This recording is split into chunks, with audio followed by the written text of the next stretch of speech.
welcome back. It's me. I don't do this very often, but because of this wonderful challenge that I was asked to be involved in, I decided that I would come on and give you guys a hello in person. So I was asked to do this challenge and absolutely jumped in with both feet. And I found a sweater in my searching for a National Lampoon's Happiest Christmas, and it had some of the iconic types of things that were from that movie. And I tell you what, that movie is just dear and near to my heart. I absolutely love that movie. I identify with Clark so much in the sense that I love to have things, I want things to go so perfectly all the time, and nothing ever does. And so, I had such a hard time with my Cricut during this thing that I was just thinking about his scene where he just goes off, and that's exactly what I wanted to do the whole time. But anyways, I took inspiration from the sweater and I kind of made it my own. I came up with my own little montage of the scenes, the epic scenes that we all know and love so much. I designed this right here. All of this will be available on my Facebook Facebook group. And I'm so excited to have all of these people that are tagged below that have decided to be in this challenge. I just love them all, and I'm so excited to see what they do. And please like and subscribe and share this video. Comment below and tell me what you think. Tell me what your favorite scene is from the Christmas Vacation movie. And Mele Kalikimaka. I'll see you soon. So, hello. Anyways, this is the sweater that I found online, and I said, this is my inspiration. This is what I want to do right here, because if there's anything about Christmas that I love, it is National Lampoon's Christmas Vacation. If you haven't seen it, stop right now and go watch it. So I actually got a 30-ounce fatty plump something, I don't know what it is, from the Steel Magnolia, but it's called like a fatty something, but it's 30 ounces and it's really wide. And so I wanted that extra, room around the cup, if you will, so that I could incorporate all of the elements that I wanted to, that I had in my mind. So I was fortunate enough to get one of the PDB's Christmas mix that they had, the little collection that they had, and this is called Blitzen. Now it is gorgeous. It's totally Christmas. It's got gold and green and red and stars and all kinds of stuff. But I also saw it as the perfect background for an ugly sweater. I know it sounds contradicting, but it really did kind of give that kind of cheesy Christmas vibe that I wanted from that ugly sweater, background.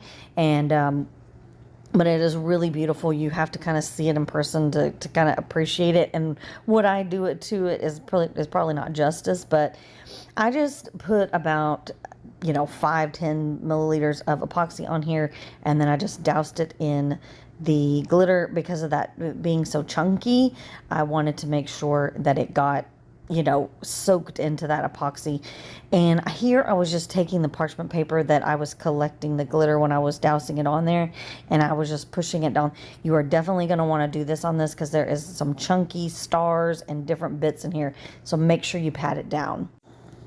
And after that, because it was such a chunky glitter and there was so much on there, I wanted to seal it in to make sure that I didn't have to do so many coats of epoxy. So I just sealed it with my polyacrylic. You could do it with like glitter glue or, any other kind of, clear gloss spray or whatever. But I just love my polyacrylic. It is so nice. I can do it inside. It's water-based, so it's just real simple and easy to do. So anyways, this is an option. You don't have to necessarily do this, because you don't have to worry about glitter moving, but I prefer to do it this way.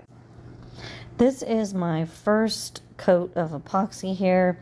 I put a pretty good coat of epoxy on there, probably about 30 milliliters. Gave it a little heat to pop the bubbles. and then let it spin and cure. And then right after that, I went into a second coat of epoxy, and that was enough to get me to the point where I could do sanding and I could clean the rim up and get ready for all of my decals. So I went into Creative Fabrica, which I have a link down below, and I just started typing in ugly sweater, knit, different kinds of clues to kind of get me to this point, get me to this look. And I found this file, which I will link below, but I am going to add, because I designed those strips and everything, I did them all myself. And so, I put a background back against that image there, and then I put together the other images from the movie. But anyways, I'll add all of that to my Facebook group, so just go, it's down below, go in there, grab it if you want to recreate this.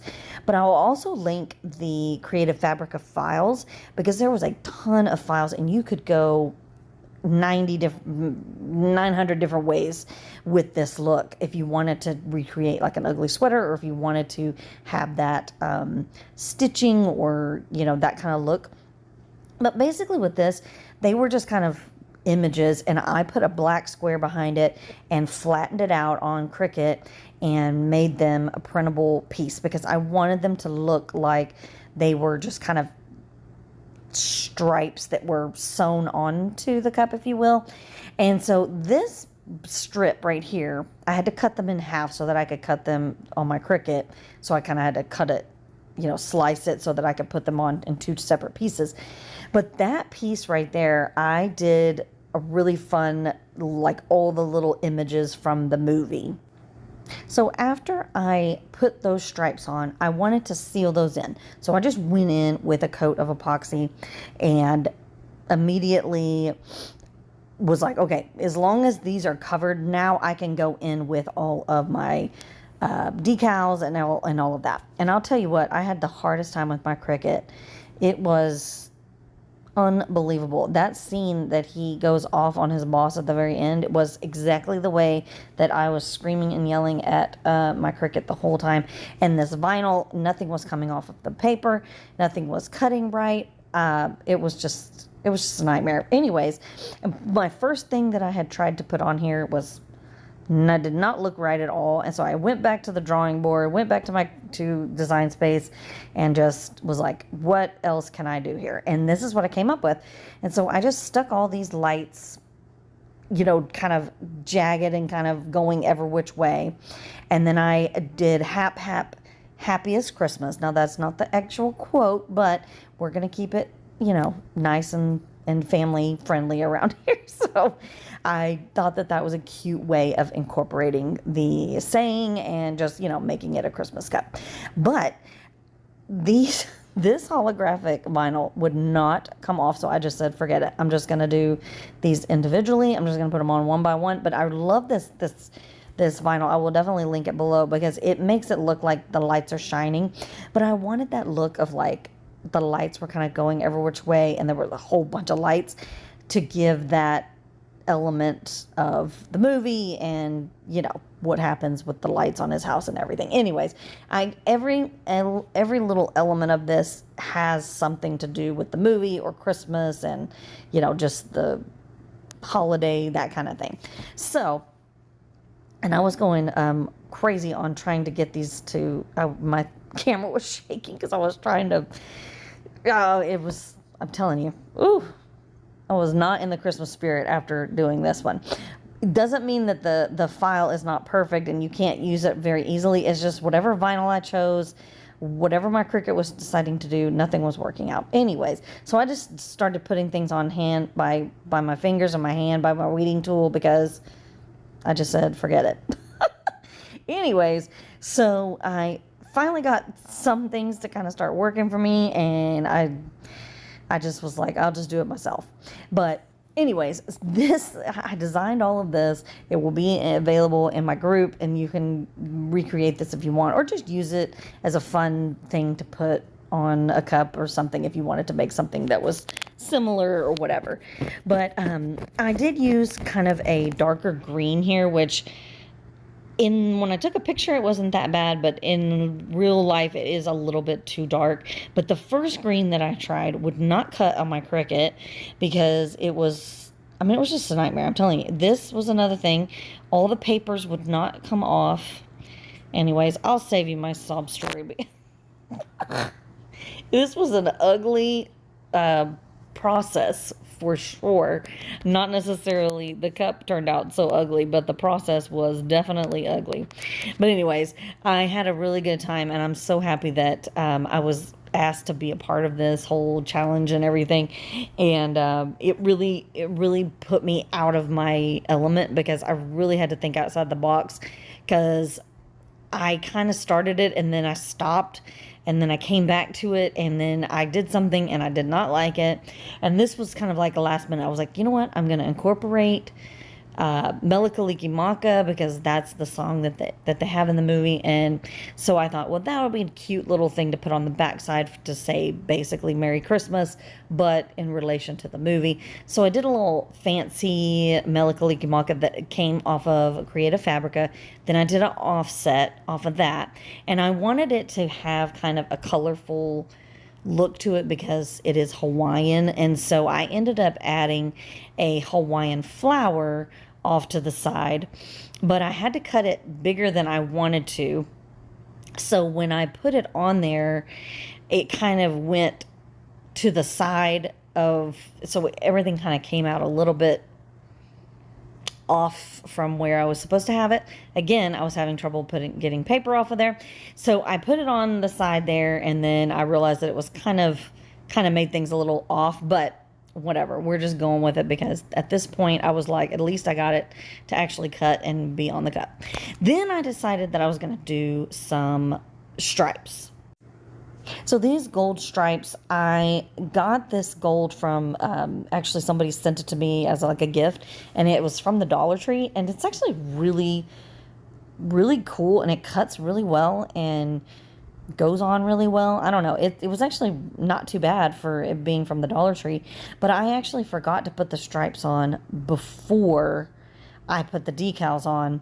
So I had to go back in and kind of cut it so that it would look like they were behind or on top, you know, kind of, or underneath. So it actually gave it a kind of a fun little effect, because you know, we are looking at it as like an ugly sweater or like a kind of a hodgepodge kind of moment. And so it actually kind of gave it a little bit of a different feel to it. And so I actually kind of like the way it came out. But make sure you put the stripes on before you put the decals on, or maybe even go in with a coat of epoxy after you put the stripes on and do that. But it was kind of a last minute, like, I'm just going to frame these out and put a stripe on there and make it look a little bit better. And once again, I just kind of cut around and took those pieces off and just made it look like it was supposed to be there. And it turned out okay. Like I said, it kind of gave it a little bit of a different dynamic, but all in all, I really love the way that it came out. It really gives off a definite ugly sweater vibe. And then after that, I added my logo to the bottom, and I covered it in Mod Podge like I do all the time to seal in all of that vinyl. Make sure you clean the rim off. Don't leave the rim with the Mod Podge. And make sure you put 2 coats of epoxy after this. That first coat will be a little soft because of the Mod Podge underneath, but once you put that extra coat on, it's perfect. It's a perfect way to seal your vinyl in and not get any bubbles. I hardly ever get any bubbles when I do this, so it is my favorite trick to do. But there's all the fun stuff there, the cat and the light bulbs and the movie and the RV, and you know, all of these little pieces, these little elements I found on Creative Fabrica, and I put them all together and kind of blacked them out and made them to where that they would just kind of look like something that was stitched or printed onto the cup. So I was kind of doing the same elements as that other stitchy parts that I found on there. So after that, I let it dry for about 30 minutes or so. I went in with a coat of epoxy, And I actually have not put its final coat of epoxy, but I will show you the end result. And all I got to do is do a little bit more sanding, clean up the rim, put that final coat on, and it's done. And there it is. I just love it. I love that movie. It just makes me get in the holiday spirit, even though it is just a wacky, crazy movie. But every little aspect of it, every little element, I tried to gear it towards, you know, all my little favorite moments of that movie. But anyways, I had so much fun, and I want to thank Alicia with It's a Craft Thing that asked me to be involved in this. I can't thank you enough for including me in this challenge. Please like and subscribe and comment down below. Join my group, and if you recreate this, tag me, and I'll see you next time.